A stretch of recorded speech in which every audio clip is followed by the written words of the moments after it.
My parents took my sister on vacation instead of me. Later on, she ruined the family vacation and got arrested. Now, my parents finally realize her true colors. I, 23F, have a younger sister, Emily, 18F, who I believe is the true incarnation of evil on earth. I have tried my best to convince my parents over the years to see the truth, but they never believed me, at least until now. For context, my parents and I have always had a somewhat strained relationship, mainly because of Emily. My parents absolutely adore her because my mother had a miscarriage years ago and she lost the baby, which deeply affected her. Emily, born a few years later, was regarded as their miracle child, a beacon of hope and joy that healed the pain of their previous loss.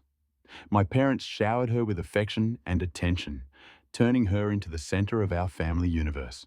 Now, let me be clear. I loved my younger sister when we were children.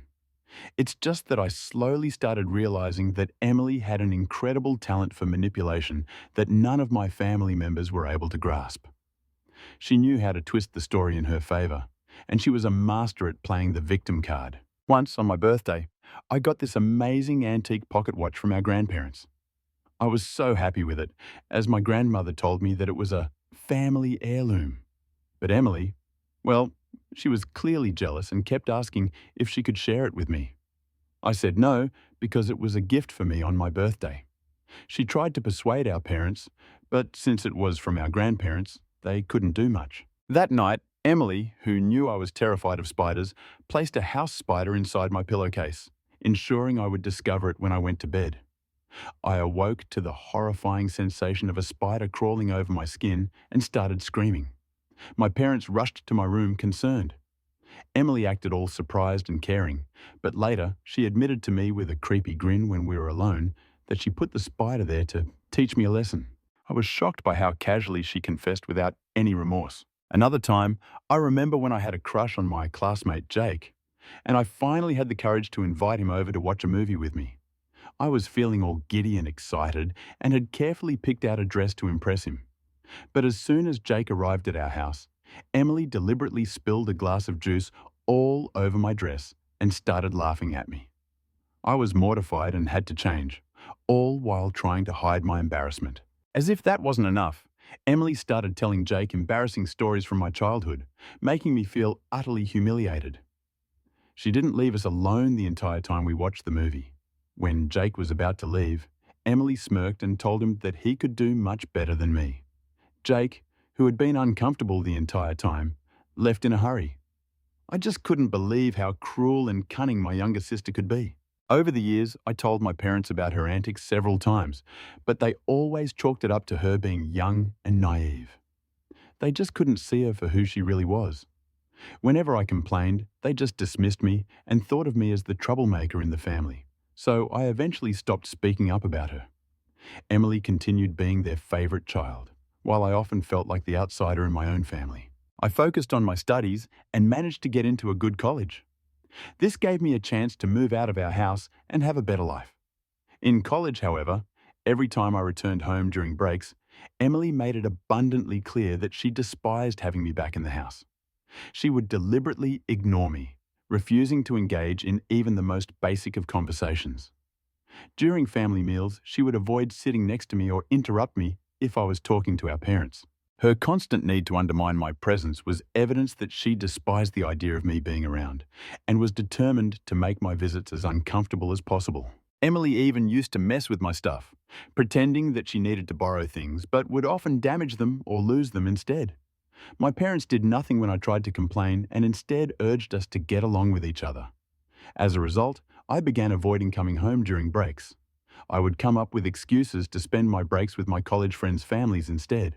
Truth be told, my parents didn't mind as much and chalked it up to me being independent and wanting to enjoy some time away from home. When Emily graduated from high school, she didn't have the grades for college, so she settled for community college instead. This meant that she never had to move out of our parents' place. These days, I am working at a multinational corporation in San Francisco, and I genuinely enjoy my job. I sometimes stay in touch with my parents, but I rarely visit back home.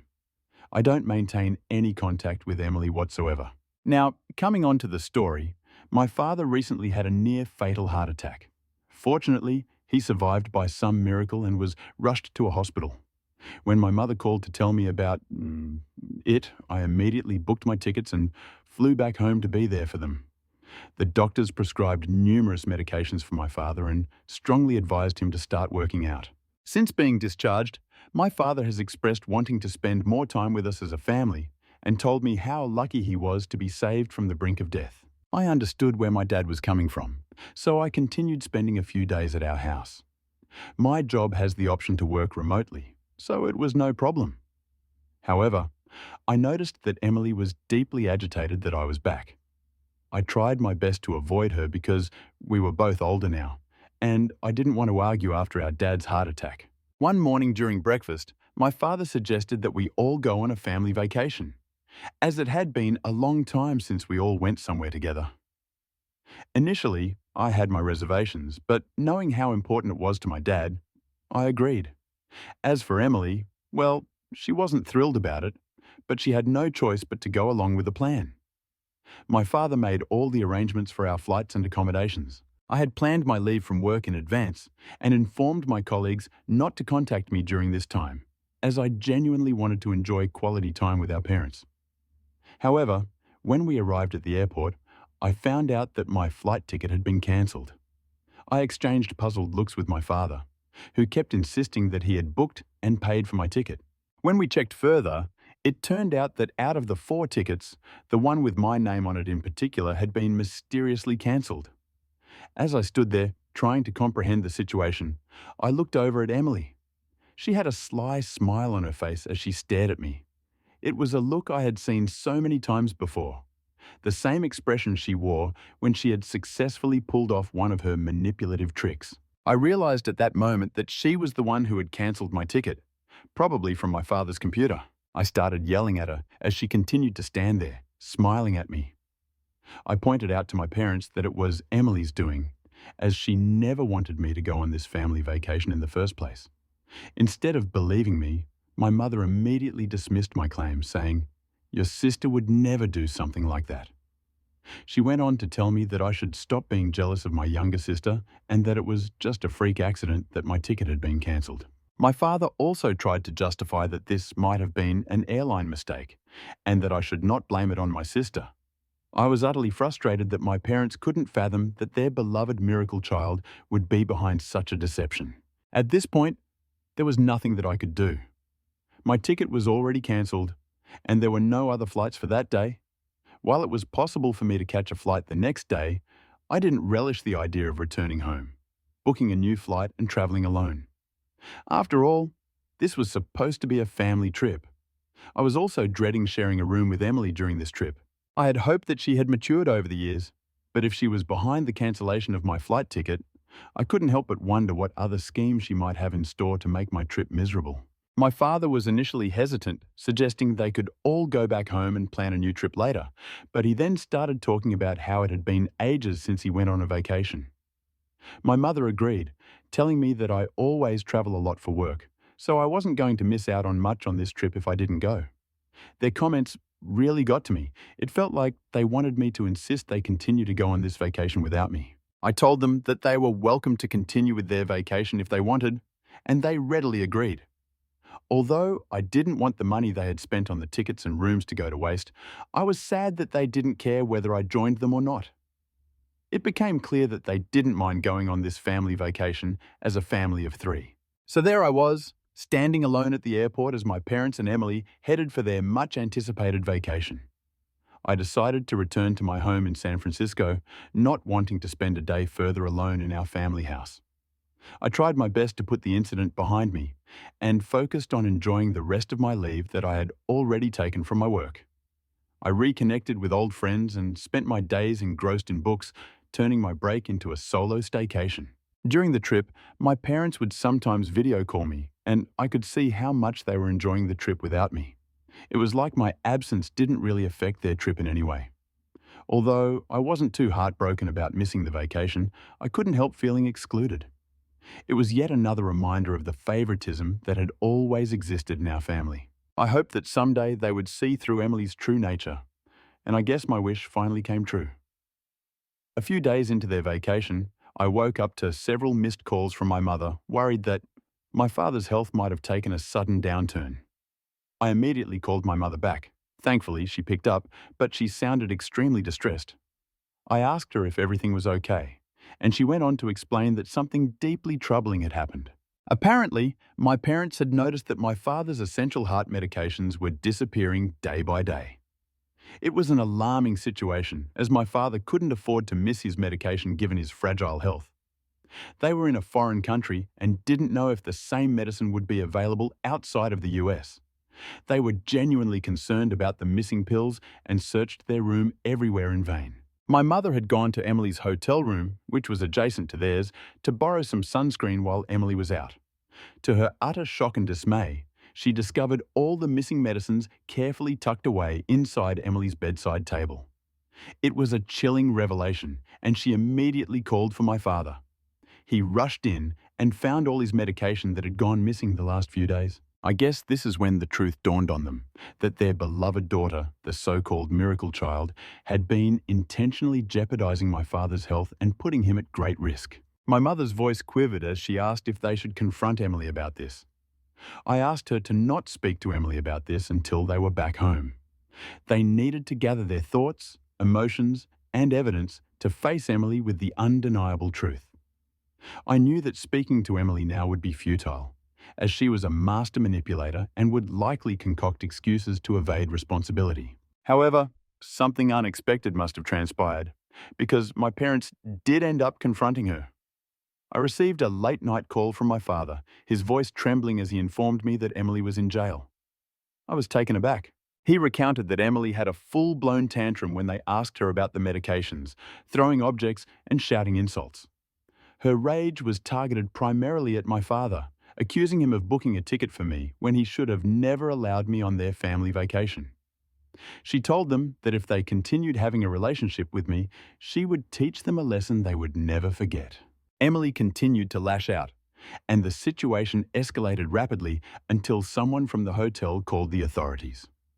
When the officers arrived, she refused to calm down and insulted them, which led to her being taken into custody. Emily would be released after 24 hours, and there was nothing that my parents could do at the moment. Desperate to return home after Emily's release, my parents had then tried to reschedule their flight. However, their plans were foiled when they discovered that their passports and wallets were missing. It turns out that Emily had either discarded their passports or hidden them away, but for now, they were stranded in a foreign country with no passports or wallets. I guess this was the first time that my parents started to see my sister for who she really was. My mother, who had persistently defended Emily for all these years, was now begging me to help, as they didn't have any money or their documentation to fly out of there. She was overwhelmed, shocked, and distraught at the realization of her angelic daughter's true nature. I told them not to worry and that I would send them money using Western Union, but they had to find their passports first so they could return back home. I was certain that Emily hadn't discarded them. My parents were finally realizing that I had been the honest one all along about her antics, and they were grateful that I was helping them out, despite them not taking me on this vacation. They apologized for their behavior. While part of me wishes I could forgive my parents, it's hard to shake the feeling that I've been deprived of their love for all these years due to their favoritism towards my sister. So, am I the bad one for not forgiving my parents, that they went on this vacation without me, and now that they get a taste of it, they come back begging for my forgiveness? Update 1. Every day, my parents call me with updates, and I am growing increasingly anxious about their situation. You see, after Emily was released from jail the next day, my parents threatened her to give them back their passports, or they would call the authorities on her again. Faced with no other choice, Emily eventually revealed where she had hidden their passports. Upon their return home, my parents confronted Emily and made it clear that she needed to gather her belongings and leave. It had become abundantly clear that they had reached their breaking point, finally realizing the truth about their daughter's manipulative and harmful actions. They feared she might jeopardize my father's health again by stealing his medicines. This started another screaming match between Emily and my parents. During this confrontation, Emily began to hurl accusations at my parents, expressing her anger and resentment. She told them that she didn't want to share them with anyone else and claimed that she had been pushed to the brink when they invited me for the trip. She kept insisting that my parents should disown me, emphasizing that she was more than enough for both of them. It was at this moment that my parents must have realized the depths of her jealousy and the extent to which she resented my place in our family. While they tried to placate her, she kept yelling accusations at them, and in a fit of desperation and anger, she claimed that she would go around telling everybody that they had neglected her when she was a child and mistreated her during her formative years. She was basically going to accuse them of parental negligence. Emily then threatened to go to the police and make false statements against our parents if they continued to ask her to move out. This genuinely scared my parents, as these fabricated allegations would put them in a difficult position, particularly since they are well-respected doctors in our community. The mere thought of their reputation being ruined by false accusations has since left them feeling trapped and anxious. In the past few days, Emily has continued to make our parents' lives more and more difficult. When she found out that they were talking to me regularly nowadays, she got really mad and started breaking dishes in anger. What's worse, she keeps stealing their car keys and hiding them, which makes it hard for them to go to work every day.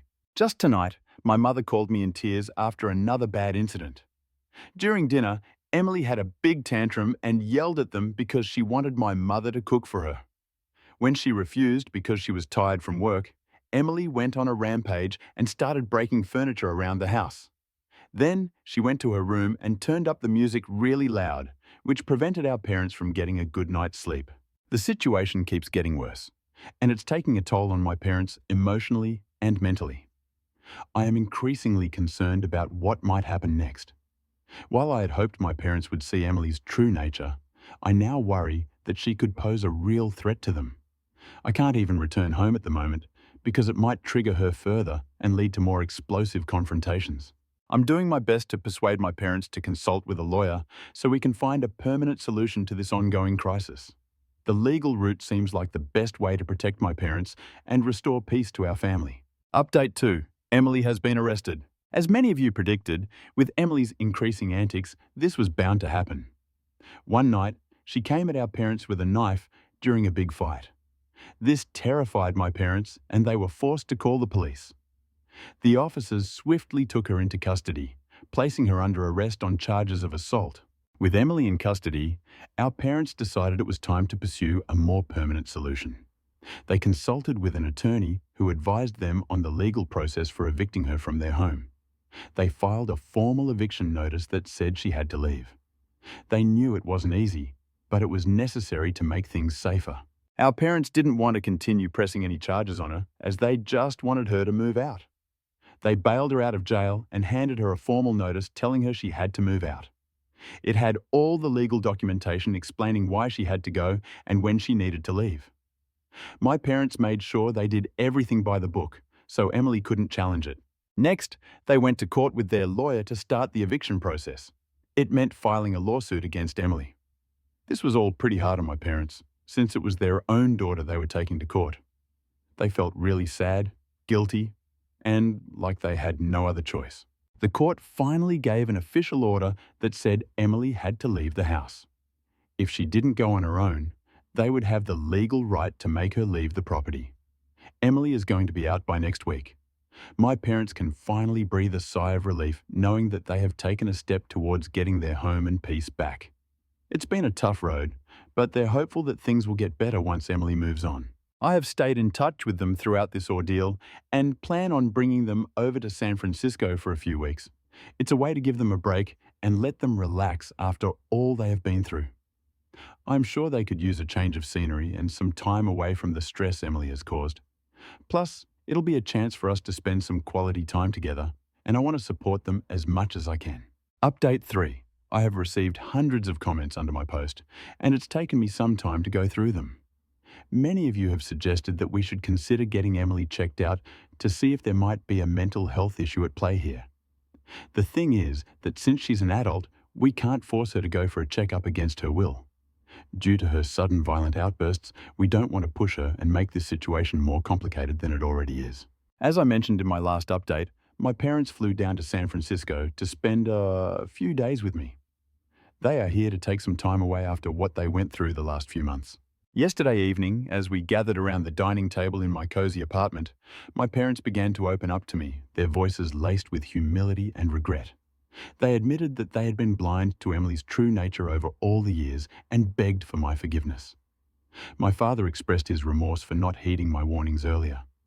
He admitted that they never expected Emily to turn out this way and were unable to see the truth that lay beneath her charming facade. My mother echoed my father's sentiments and acknowledged the gravity of their mistake in dismissing my concerns about Emily's behavior over the years. Her voice trembled as she voiced the pain of realizing how they had failed me by favoring her. I let them know that I appreciated them taking the first step in seeking my forgiveness. I shared several painful memories of the years of torment I endured due to Emily's actions. My parents listened, utterly shocked and dismayed at the extent of what I had endured on my own. They acknowledged the pain I had gone through and expressed regret over the isolation I felt in my own family. My parents recounted how their favoritism towards Emily had clouded their judgment because they never expected to get pregnant with her and always considered her to be their miracle baby. With sincerity in their voices, they begged for my forgiveness for all those years. It was a bittersweet moment for me, as I had always wanted their acknowledgement. While it may not have been the ideal way to mend our relationship, it was a turning point that brought some much-needed honesty and clarity to our family dynamic. We were, for the first time in years, truly acknowledging the issues that had plagued our family. I told them that it would take me some time to trust them again, and we all agreed to work through this together. For now, I plan to make the most of the time I have with my family while they are here with me for the next few days. Update 4. As the days passed, my parents and I spent more time together, exploring the vibrant streets of San Francisco, enjoying leisurely meals, and simply relishing each other's company. It has been quite a journey to reconnect with each other by rebuilding the bonds that had been frayed by years of favoritism and denial. I came to understand that their decision to seek solace with me was not just about physical distance from Emily, but a desire to rebuild the family they had almost lost. They needed a fresh start, and so did I. My parents and I have since discussed what to do with Emily. She is currently staying at one of her friends' homes. We can't simply abandon her despite the turmoil she has caused in our lives. As parents, my mum and dad feel a profound sense of responsibility towards their daughter, even if her actions have been unforgivable. We have come to terms with the fact that her behavior might not be just willful mischief, but might be indicative of deeper issues. We plan to explore the possibility of a mental health evaluation to better understand her condition. However, since Emily is an adult, we can't force her into such an assessment and plan to find a way to encourage her to seek help voluntarily. My parents plan on reaching out to Emily once they are back home to see if she is open to a discussion. I don't want to contact her because she still holds a strong grudge against me, and I'm trying not to worsen the situation for the sake of her mental health. Considering the past incidents of aggression and violence, I have encouraged my parents to meet her at a public place so that she would be forced to control her emotions. Our primary goal is for Emily to grasp our perspective and, most importantly, recognize the deep love and concern we hold for her.